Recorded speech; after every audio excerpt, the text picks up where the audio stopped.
Selamat pagi Bu Gita. Hari ini aku Angel dan Felis dari F109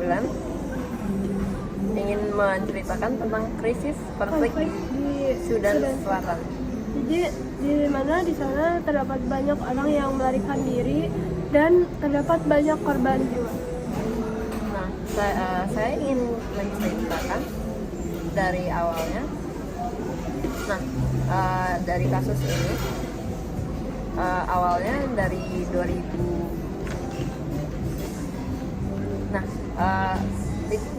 saya kurang tahu kapan mulainya, tetapi saat mulainya itu karena ada dua partai military, yaitu pemimpin Sudanese Armed Forces yang pemimpinnya adalah Abdel Fattah, dan dia lebih bersifat nasionalis dan multi etnis, and Paramilitary Rapid Support Forces RSF yang pemimpinnya adalah Hemedti.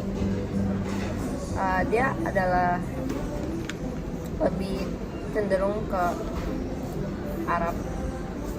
Dia mau cuman Arab sama Sudan aja, kayak di konteks Indonesia seperti Cindo, dan di situ namanya Sudan Arab Sudan.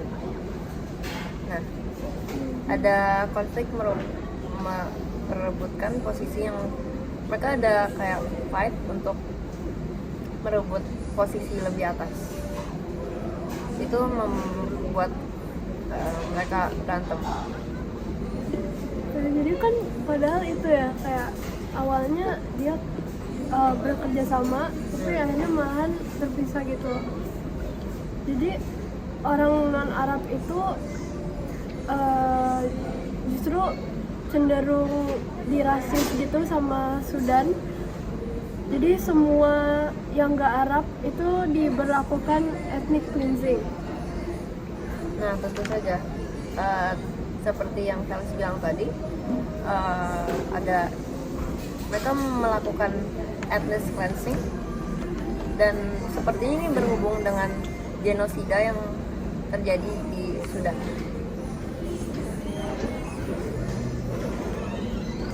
Jadi karena semakin parah konfliknya gitu antara Sudanese Armed Forces dan Rapid Support Forces, jadi mereka terus war sehingga mereka tidak bisa handle masyarakat. Government juga mulai collapse. Beberapa cities juga nggak ada governmentnya sama sekali. Pada akhirnya mereka jadi lebih independen atau jadi lebih masing-masing dan nggak bersatu. Tapi ini justru bikin situasinya jadi lebih parah. Ini lebih seperti perang saudara antara country mereka sendiri, dan memang mereka sendiri yang membuatnya. Tapi banyak latar belakangnya dari ini. Jadi juga terjadi kayak kekerasan di mana-mana, kebakaran hebat, jadinya banyak orang yang mengungsi ke tempat lain, terus banyak korban dan terjadi kelaparan di mana-mana. Tentu saja, benar. Jadi dari hal-hal tersebut yang tidak kemanusiawan, karena yang dua partai militer tadi fight for its position and on top, and they both failed to do it. So jadi hasilnya mereka malah fail to take care of their masyarakat. Jadi kelaparan di mana saja itu salah satu dampak dari yang tadi juga, menimbulkan konsekuensi yang jangka panjang dan terjadi dan mengancam nyawa-nyawa orang-orang yang ada di Sudan Selatan. Mereka kesulitan buat tetap sehat dan menjalani sehari-harinya. Itu juga karena banyak yang kehilangan pekerjaan, infrastruktur yang mulai rusak di mana-mana. Nah, mereka sudah in a very unwell position as a country, dan makanya ini jadi emergency dan masuk ke kasus yang terbesarnya sekarang. dan ini masih ongoing sampai 2025. Jadi pandangan kita dalam kasus ini, menurut kita seharusnya tadi partai militernya nggak fokus kepada sendiri.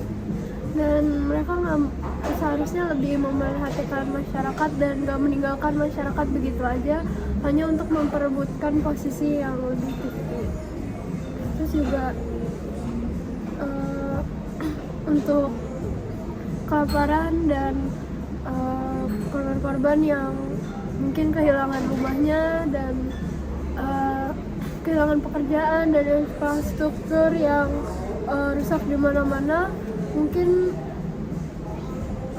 dapat kita memberikan solusi dengan solusi yang sudah ada, yaitu UNHCR, the UN Refugee, United Nations High Commissioner for Refugees, bisa dan sudah membantu mereka saat ini. ya, jadi mereka ikut untuk membantu melindungi dan untuk membantu mengungsi buat mereka yang kehilangan rumah-rumahnya. Oke, terima kasih. Terima kasih.